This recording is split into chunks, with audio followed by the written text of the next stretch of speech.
Hace más de 40 años descubrí que muchísima gente en el mundo no sabe que tiene una herencia cultural que es de todos. No importa el país, el continente donde esté. Si bien es responsabilidad de cada país, la custodia de ese patrimonio al final del día es un patrimonio de toda la humanidad. Es muy fácil verlo en museos, en exposiciones, como por ejemplo en el Museo Nacional de Antropología e Historia, o bien en sitios y zonas arqueológicas como Tulum, Chichén Itzá, Teotihuacán y tantas otras que tenemos en nuestro país. O verla también en Latinoamérica, en Machu Picchu, en Tikal y en tantos otros lugares, o bien los que tienen la suerte de viajar a lugares remotos como Egipto y ver sus famosas pirámides. Pero en el planeta Tierra hay un patrimonio que es mucho menos visible y que yace bajo las aguas del planeta. Ese patrimonio que consiste en barcos hundidos, en ciudades y puertos sumergidos y en ofrendas es el patrimonio cultural subacuático del que hoy les voy a hablar. En primer lugar, permítanme contarles mi experiencia de cómo me encontré con él. Yo nací en Tampico y desde muy pequeña me enamoré del mar. Muchos años después, estudiando en la Escuela Nacional de Antropología e Historia, que se encontraba en el Museo Nacional de Antropología, y tomando la clase con el profesor Eduardo Matos, que a lo mejor lo han oído hablar de Templo Mayor en la Ciudad de México, se estaba hablando de la presa de Abu Simbel. Y ahí tuve la idea, tuve la pregunta divina que hizo cambiar mi vida. ¿Qué pasa con el patrimonio cultural que debe estar bajo las aguas de México y del mundo? Corrí a la biblioteca y busqué en esas fichitas, que los que son contemporáneos míos sabrán que eran cartoncitos con cajoncitos muy chiquitos y había que buscar qué libro queríamos encontrar. Yo me preguntaba, ¿cómo se podrá llamar? ¿Arqueología del agua?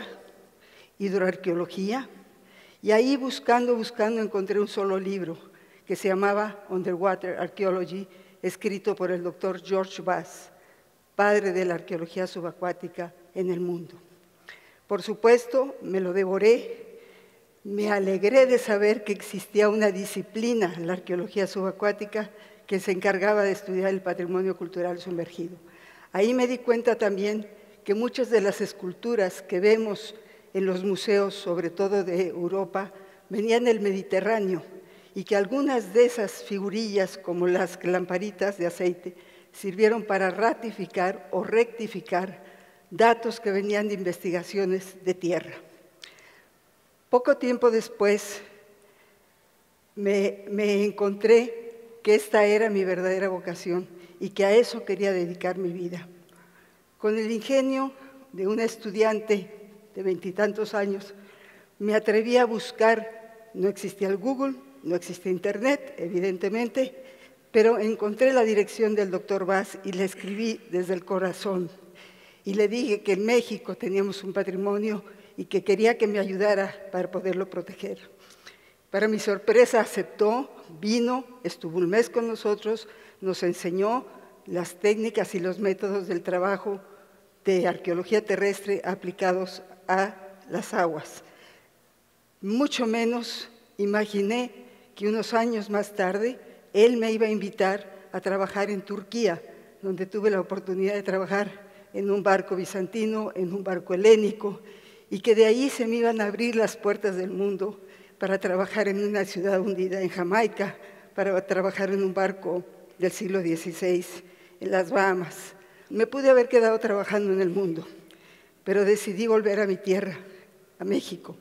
Y les pongo el mapa porque es importante que pensemos que bajo las aguas de la República Mexicana tenemos lagos, ríos, lagunas, cenotes, cuevas inundadas, y en la mayoría de ellos hay restos, hay vestigios que el hombre ha depositado o ha arrojado a sus deidades. Y luego tenemos los tres grandes océanos, el Pacífico, el Golfo de México y Mar Caribe, donde evidentemente existe patrimonio cultural sumergido. Voy a compartir algunos ejemplos y nos vamos a ir a uno que es de reciente hallazgo y de una importancia trascendental. Hace unos cuantos años, espeleobuzos de la península de Yucatán empezaron a explorar túneles, conductos, por más de 1.200 metros bajo la tierra, y de repente cayeron en una oquedad totalmente oscura que le llamaron hoyo negro en relación al fenómeno que existe fuera de la Tierra. Aquí lo vemos totalmente iluminado porque usaron una técnica que se llama pintando con luz, pero esto es totalmente oscuro. Y ahí encontraron restos de fauna extinta, de la mayoría de huesos de gonfoterio, que son de la familia de los elefantes, de tigres, dientes de sable, de perezosos gigantes, de una variedad de osos, pero lo más importante es que encontraron un esqueleto humano. Este esqueleto perteneció a una chica de entre 15 y 16 años que vivió hace casi 13.000 años y que su estudio nos ha permitido entender mucho de su entorno, de su medio ambiente y de ella misma. Pasó hambruna. El estudio hecho en México, Estados Unidos, Canadá y Dinamarca del ADN antiguo nos ha permitido conocer mucho de ella, y el hallazgo es tan importante porque es el eslabón perdido que nos permite entender a que los grupos indígenas americanos vienen de Siberia, que habiendo pasado por Beringia poblaron el continente americano. Por supuesto que fue motivo de uno de los primeros hallazgos en el mundo en el 2014, reconocido por Discovery Channel, por la revista Arqueología, y si quieren conocer más, busquen Naya, hoy en día en Google, donde van a ver que le llamamos Naya por las náyades, que eran las diosas que cuidaban las aguas dulces, y cuando éstas se secaban, ellas morían. Vamos a pasar ahora rápidamente a la época prehispánica, es decir, a la época antes de la llegada de los españoles. Y quedándonos en la península de Yucatán, vamos a encontrar cenotes donde se cuentan por miles. Según ya cálculos, pasan de 6.000 cenotes en la península de Yucatán, donde hay muchos esqueletos mayas y donde también hay ofrendas, y en aquellas cuevas donde la primera parte es seca, hay pintura rupestre. Es un mundo de riqueza. Y nos vamos al centro de la República Mexicana, el manantial de San Luis Potosí, y donde vimos que también hay fauna pleistocénica, pero que aquí pudimos comprobar que los grupos prehispánicos no solo arrojaban objetos a las deidades pidiendo cosechas abundantes, sino también los depositaban, como es este caso, donde estaban colocados en un pequeño círculo de piedras.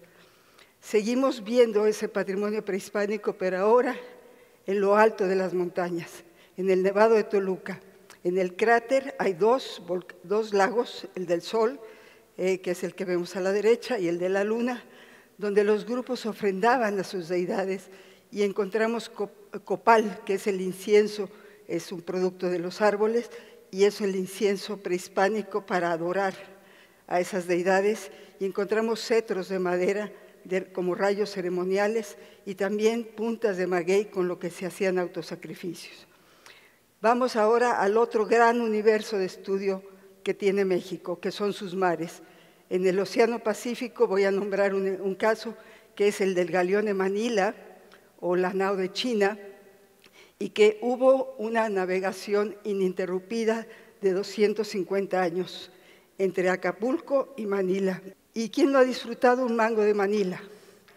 ¿O quién no conoce el traje de la China poblana? Pues eso viene de esos viajes, de esa navegación. Ahí se transportaban mercancías que venían de Manila a Acapulco, y que el lomo de burro se transportaban a través de la República Mexicana. Se hacían las ferias, la de Acapulco, la de Puebla, etcétera. Llegaban a Veracruz, se embarcaban en buques de la flota de la Nueva España y llegaban a España, a la metrópoli, que era el país que tenía colonias en Manila y un virreinato de la Nueva España. De tal manera que México, por su posición geográfica y por esa parte tan importante de la historia, unió 3 continentes, Europa, América y Asia.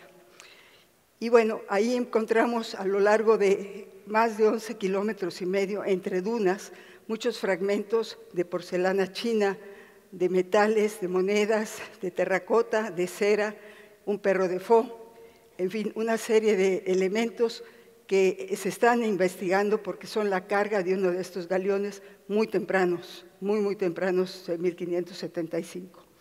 Hacemos un salto de la República Mexicana y nos vamos al Golfo de México, y solo vamos a poner un ejemplo donde también vamos a ver que hay representación de más de 5 siglos de navegación.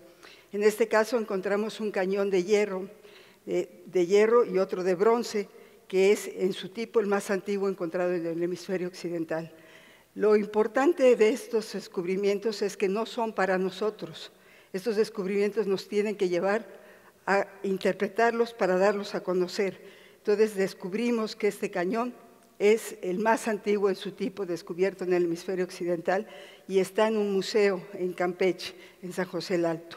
También encontramos junto a él una ancla de tipo almirantazgo, que una vez que se le dan los tratamientos de conservación para garantizar su preservación, se exponen en lugares públicos para que la gente los conozca. En este caso, expuesto frente al baluarte, frente a las murallas de Campeche. Y vamos a otro lugar de gran riqueza también, que es el Caribe mexicano. Ahí también hay lugares donde se les llama el cementerio de barcos. En Quintana Roo corre el segundo arrecife más largo del mundo después de la Gran Barrera Arrecifal de Australia, y uno de los atolones, que se llama Chinchorro, tenemos 70 sitios provenientes del siglo XVI hasta nuestros días.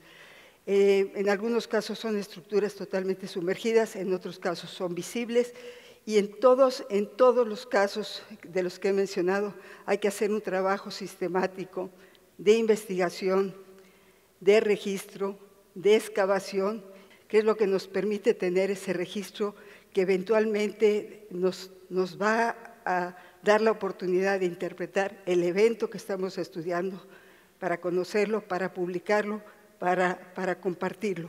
Evidentemente hay leyes nacionales, hay disposiciones reglamentarias para la investigación arqueológica en México, hay cartas internacionales y sobre todo el último instrumento jurídico muy importante es la Convención 2001 de la UNESCO sobre la protección del patrimonio cultural subacuático, que México firmó en 2001, que entró en vigor en 2009 y que hay más de 60 países que la hemos ratificado, convencidos de los dos principios básicos: la no explotación del patrimonio cultural subacuático y la cooperación a nivel nacional, regional e internacional para su protección, para su investigación y para su divulgación.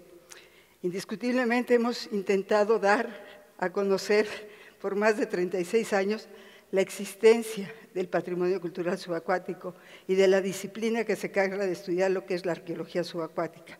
Hemos hecho publicaciones para niños, historietas, libros científicos, divulgación, videos de todo tipo. Estamos en internet, pero es muy poca la gente que conoce este patrimonio. También hemos hecho exposiciones a nivel nacional y a nivel internacional. Sin embargo, considero que la única manera de dar a conocer este patrimonio es a través de compartirlo con la sociedad. Hacemos investigaciones no por el fin egoísta de conocer, sino para entender ese pasado y darlo a conocer al presente. Yo he tenido el privilegio de encontrarme con ese patrimonio hace muchísimos años, y eso me llevó a descubrir mi vocación, mi pasión, y eso ha hecho mi vida. Considero que mi vida ha sido muy rica, muy plena, porque he tenido la oportunidad de ir a lugares muy exóticos, de trabajar en lugares fabulosos como la ciudad hundida de Port Royal en Jamaica, o barcos de la época de hace miles de años, o bien encontrarme con un esqueleto humano de hace 13,000 años que nos dice muchísimo de su historia. He tenido la suerte de compartir con muchísima gente esta vocación, esta pasión. Y lo que trato de hacer esta noche es hacerlo con ustedes. Quiero darles a conocer que somos herederos de un patrimonio cultural subacuático que yace bajo las aguas del planeta y que tenemos el derecho de conocerlo, de disfrutarlo, de apropiarnos de él y de cuidarlo para compartirlo con generaciones futuras. Muchas gracias. Gracias.